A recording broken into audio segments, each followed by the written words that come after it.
For 5 decades, a military dictatorship kept the people of Myanmar, also known as Burma, virtually cut off from the rest of the world. Turning now to the crisis in Myanmar, the military took control in 1962. The military regime stopped people from leaving the country, and people and goods from outside weren't allowed in.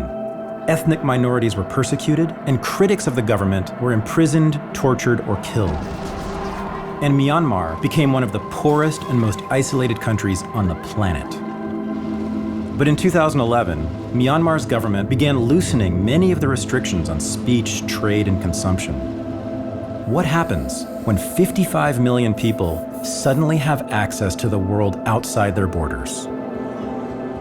I don't understand why they suddenly stopped all these censorship. Maybe they got tired of controlling us. I don't know. But the thing is, they should have done it like way before, you know? So I'm not gonna give them credit for like, oh, now I'm giving you, what you deserve all your life.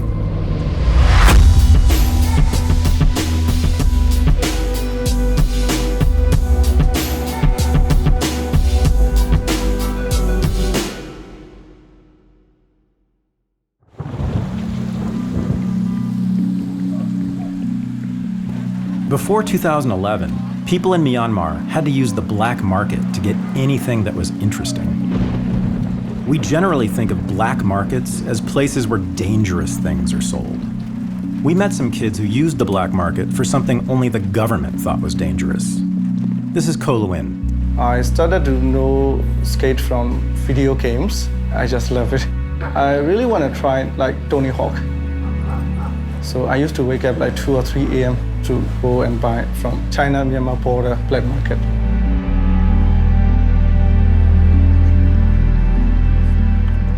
When I was skating, many military intelligence came and visited us.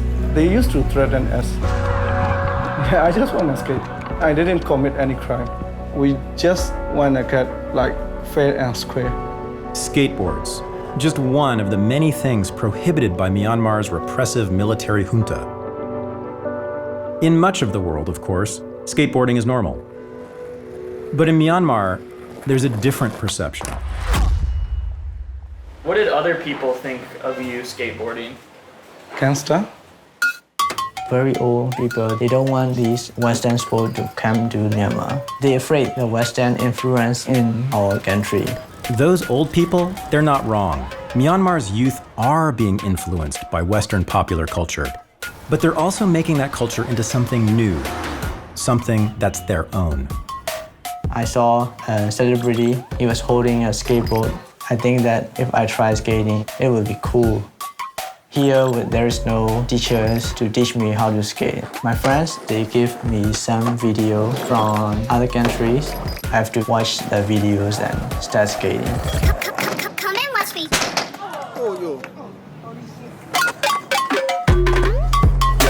Some skateboarders from Western countries have actually come to Myanmar to check out the new scene. It just exploded out of nowhere. When I first came here, it was only a few guys, but now we're into hundreds, even to thousands of skaters. Overnight, literally overnight. Because social media wasn't super accessible before, they didn't have a pre-perception of what skating was. It was really cool to see them make up their own name for tricks. For example, the ollie on a skateboard, which is a kind of traditional jump, they call like a dolphin jump, because like dolphins jump out of the water.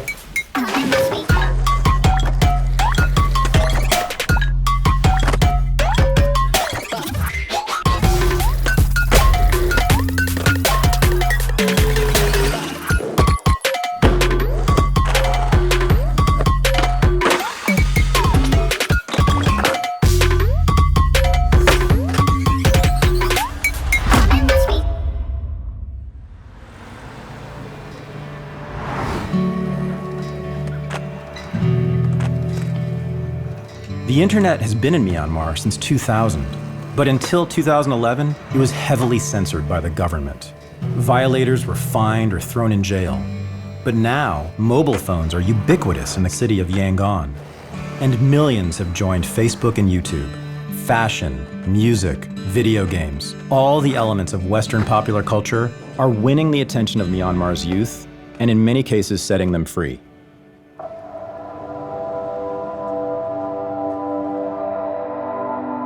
Every day, or even right now, they're sitting back there watching videos, watching these skaters, They just couldn't before because of censorship, and now they can. So they're kind of like trying to like go back and get as much as they can, like on all the history and what's cool and what's not or whatever. So they're glued to their phones.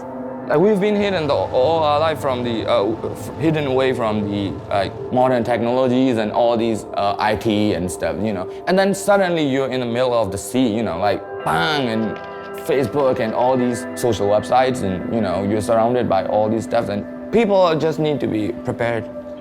Imagine no television, internet, news, cell phones, Spotify, Tinder, Facebook, YouTube, and then all of a sudden, you're thrust into the middle of all of it. Kids on skateboards, graffiti bombers on trains, and women doing things they weren't allowed to do.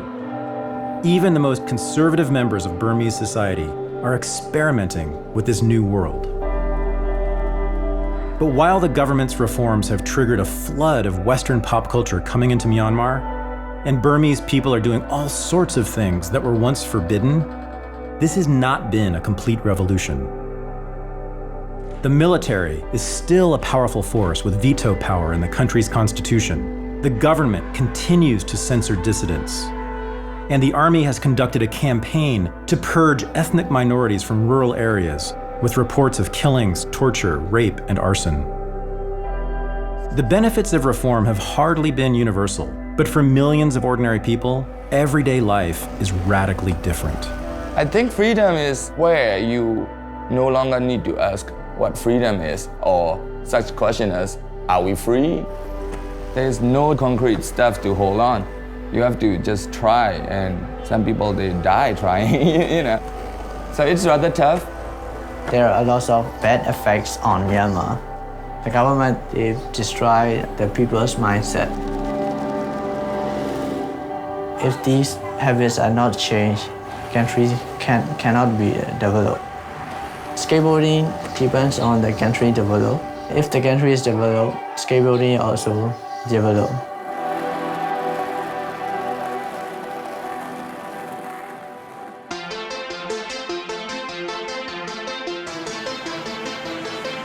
When I skate, I feel like I'm flying. There is no rules, no worries. The rate that the pop culture is growing here is powerful. But like I said, we just started to catch up with the world, you know? So it's still early to tell, but it's very forceful, I think.